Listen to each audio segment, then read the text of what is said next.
Hot seat. Little Red Riding Hood, what did you bring in your basket of goodies to your grandmother's house? Well, I brought some cookies and some bread because my grandparents love homemade bread, and my mom makes the very best bread. Hot Seat is a theater arts integration strategy, and it is great for exploring historical figures, characters in books, and also whenever we are trying to put ourselves in the situation of anyone. It could be a student, a teacher, or any perspective that we are looking to explore. Choose a character or concept that will be put in the hot seat. Generate a list of questions individually, in pairs, or in a group. Maybe your class creates a list of questions they want to ask a character or historical figure. You, or a participant, assumes the role of the character or subject, and the rest of the class interviews that character or subject. When I am going into a role, I like to find one article of clothing or an accessory or prop that helps my students envision me as that character. It could be something as simple as a hat, or if I wanted to, I could just pop up my hood and then become whatever character I want. Usually I try to make it make sense to the character. If I'm Mr. Peanut, maybe I put on a top hat or a bow tie. If I am Little Red Riding Hood, putting on a red hood or a hood at all maybe does the trick.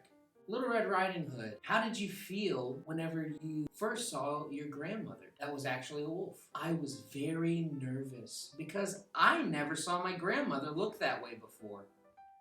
But I didn't want to be mean or rude and say that she looked bad because, to be honest, she looked quite a bit different than I'd remembered.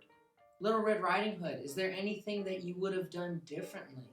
As it turns out, that wasn't my grandmother. It was a wolf the whole time. And if I had gotten my grandfather's help earlier, he could have helped me make that determination, since he's been married to her for so long. When I get out of role, I just simply take off the accessory and I assume a neutral position. Another thing you could do is, if you don't want to share articles of clothing or props, just changing your body posture can go a long way in communicating what character you're trying to represent. If I'm Little Red Riding Hood, I'm not going to sit like, a man with weird posture. I'll probably, change my body posture, try to appear younger or more like I am, a young girl. Hot seating is something that you could easily do virtually. Any student could become the character. You can put your video conferencing on Spotlight so that it only highlights the speaker. You can play a character, or a student can play a character. It's usually best to have a student play a character whenever you're trying to review a story or a historical event or character that you've already talked about. Remember, you or that student are taking on the character, so having as much knowledge as possible is very helpful. But you don't have to be a complete expert on it. When using hot seating, it doesn't just have to be people. You can make them anything, even inanimate objects. If I was answering questions as a lamp, it could help us with personification.